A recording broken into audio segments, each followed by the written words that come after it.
Mr. President, The senator from Hawaii is recognized. are we in a quorum call? We are. I ask unanimous consent to vitiate the quorum call. Without objection. Mr. President, I ask unanimous consent that Jeffrey Hansen, a law fellow, and Kainoa Bostock, a law clerk in my office, be permitted floor access for the remainder of debate on the nomination of Brett Kavanaugh to the Supreme Court. Without objection. Mr. President, I rise today in opposition to the nomination of Brett Kavanaugh to the Supreme Court of the United States. Based on an in-depth examination of his legal career, academic writings, and judicial record, I conclude that he has a long pattern of misstating facts and misapplying the law in order to further his partisan political agenda. His partisan, ideologically driven agenda is particularly troubling in cases involving women's intimate personal decisions. Roe v. Wade and its progeny represent an acknowledgement in American law and life that women ought to have control over whether and when to bear children. But it is more than that. As Justice O'Connor explained in Casey v. Planned Parenthood, I'm quoting Justice O'Connor, "It is a promise of the Constitution that there is a realm of personal liberty which the government may not enter." The Supreme Court's jurisprudence on reproductive rights is based on case law going back decades that had assured Americans the right to educate their children as they saw fit, to marry anyone no matter their race, and to decide whether or not to use contraception inside or outside of marriage. It is part of a jurisprudence of privacy and autonomy that became a bedrock of American society that we have all relied on to create families, choose professions, and raise children. But Brett Kavanaugh, through his political choices and affiliations, as well as his legal and judicial writing, has told us loud and clear that he does not respect a woman's right to make her own intimate personal decisions and will do whatever he can, once confirmed, if confirmed, to narrow and overturn Roe v. Wade. A recent speech Kavanaugh delivered gives us further insight into his own legal views on the topic. In 2017, at the American Enterprise Institute, he gave a speech in tribute to the late Chief Justice William Rehnquist. In his remarks, Kavanaugh praised Rehnquist's dissent in Roe v. Wade, where the late Chief Justice found no constitutional right to abortion because the right was, quote, not rooted in the traditions and conscience of our people, end quote. Thank goodness the rest of the Supreme Court did not follow Chief Justice. To learn about Brett Kavanaugh's own legal views on reproductive rights, we need only look at his dissent in last year's D.C. Circuit case Garza v. Hargan. Here, a 17-year-old undocumented immigrant sought release from government custody to obtain an abortion. Kavanaugh's first fundamental misstatement in this case was mischaracterizing it as a, quote-unquote, parental consent case. It was not. The young woman had already received a proper judicial bypass from a Texas judge and therefore did not need parental consent. For a judge applying for a promotion to the Supreme Court to completely misstate the issue in the case was astounding to me. In my view, a first-year law student would not have deemed the Garza case to be a parental consent case, but that's what he said. Then, when applying the legal test under Roe and Casey to determine whether the young woman's rights were being subject to an undue burden, Judge Kavanaugh would have ruled against her. He thought nothing of keeping a 17-year-old as a prisoner of the government's Office of Refugee Resettlement instead of releasing her to get an abortion that was entirely within her right to seek. Compare that to the ease with which Judge Kavanaugh found that religious employers, in the case of Priests for Life versus Department of Health and Human Services, were burdened by filling out a 2-page form The employers there were seeking to avoid paying for any employee's health insurance that covered contraception, saying it burdened their free exercise of religion. The majority of the D.C. Circuit held that asking the employers to fill out a brief form to let the government know of their objection was not a substantial burden. But Judge Kavanaugh disagreed and would have ruled to deny the female employees their proper health coverage, siding with the priests for life. Judge Kavanaugh's colleagues on the D.C. Circuit went out of her way to write a concurring opinion to directly rebut Judge Kavanaugh's dissent and correct his misstatements of the case. To Judge Kavanaugh, holding a woman in government custody unnecessarily and against her will does not represent an undue burden on the exercise of her constitutional right to an abortion. But when it comes to a religious employer opting out of providing contraceptive coverage to an employee, a 2-page form is too great a burden. The pattern of Judge Kavanaugh's views on the right to abortion is clear.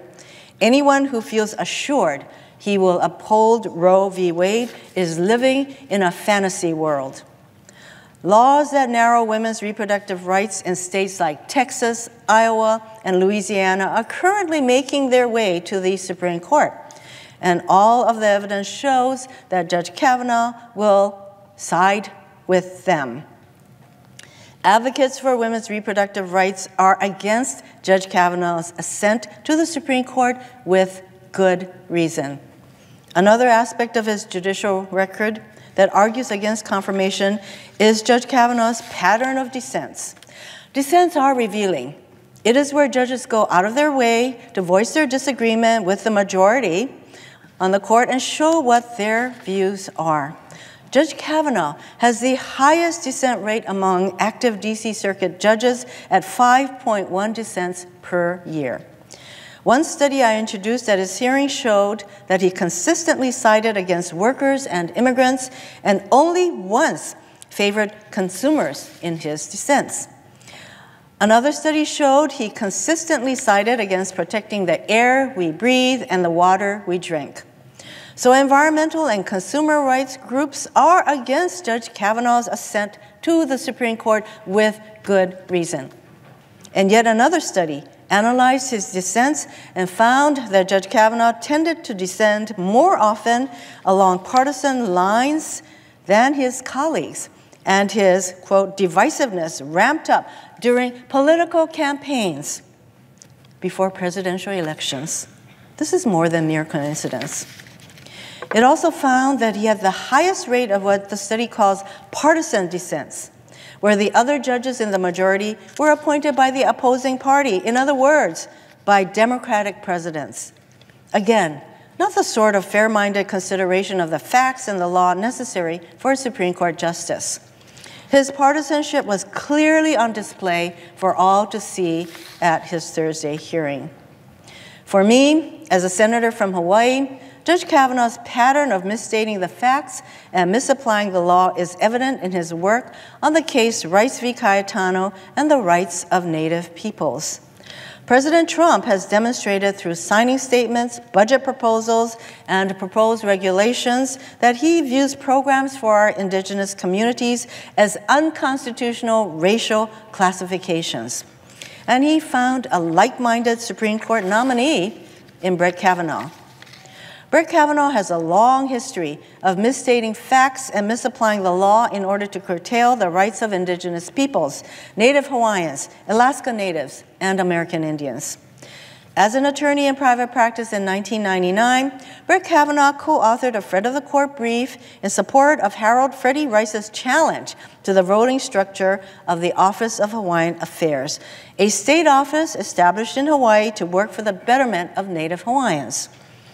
Mr. Rice sued then-Governor of Hawaii, Benjamin Cayetano, and the case made its way to the United States Supreme Court.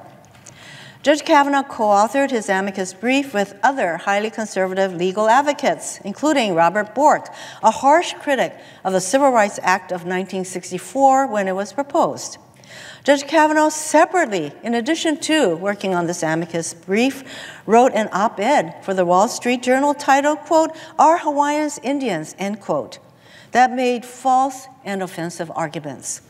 In his op-ed and amicus brief, Judge Kavanaugh relied on incorrect facts and misstatements, ignoring obvious truths that contradict his position.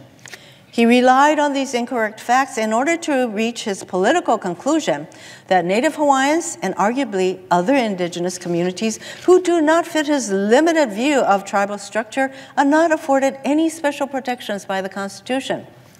He called OHA's voting structure into question under the 14th Amendment, calling it, quote, naked racial spoil system, end quote. In describing the Native Hawaiian community, he went out of his way to ignore their history. He cobbled together blatant falsehoods and called into question their status as an indigenous people. His op-ed argues that Native Hawaiians were not entitled to constitutional protections given to indigenous Americans because, as he put it, quote, they don't have their own government, they don't have their own system of laws, they don't have their own elected leaders, they don't live on reservations or in territorial enclaves. They don't even live together in Hawaii, end quote. Judge Kavanaugh is saying that Native groups in the U.S. derive their rights from having been herded onto reservations and cheated out of their land, and that they surrender their rights when they move outside of these artificial boundaries. It is not only factually wrong, but deeply offensive. Kavanaugh argues that an indigenous community must have its own government, its own system of laws, its own elected leaders, and live together on a reservation to be considered indigenous. By that, he means that only federally recognized tribes in the lower 48 states are afforded any protections. After Judge Kavanaugh made his troubling and misleading arguments in the amicus brief and op-ed, the United States Supreme Court decided Rice v. Cayetano. They ruled that Hawaii's voting structure for the Office of Hawaiian Affairs violated the 15th Amendment's voting rights guarantees. The Supreme Court in Rice relied only on the 15th Amendment. It did not address the 14th Amendment argument Judge Kavanaugh made in his amicus brief, which claimed that the Office of Hawaiian Affairs voting structure was an unconstitutional racial voting set aside. But Judge Kavanaugh and his conservative allies continued to misstate and misconstrue the holding in Rice for their own political purposes. In the Bush White House, Judge Kavanaugh continued to misapply the law in Rice to argue that Native Hawaiians could not be the beneficiaries of targeted programs, when clearly the case stands for a much narrower proposition having nothing to do with government benefits. In fact, the Supreme Court declined to address Judge Kavanaugh's question of whether the Office of Hawaiian Affairs voting structure could be an unconstitutional race-based classification under the 14th Amendment. In one email when he was in the Bush White House, Kavanaugh wrote, quote, I think the testimony needs to make clear that any program targeting Native Hawaiians as a group is subject to strict scrutiny and of questionable validity under the Constitution. End quote. In another, he wrote, quote, White House counsel objects and raises questions about the constitutionality of this bill, including but not limited to the portions that refer to Native Hawaiians. See Rice v. Cayetano, end quote. At his hearing before the Judiciary Committee, when I asked him about his misapplication of the law, Judge Kavanaugh again misstated the holding of Rice and refused to correct his misstatement when I asked him to clarify. He testified before the Judiciary Committee that Rice, quote, was a straightforward violation of the 14th and 15th Amendments of the U.S. Constitution, end quote. He was wrong, but when I pressed him on this point and asked him to show me where in the majority decision in Rice cited the 14th Amendment, he refused to answer.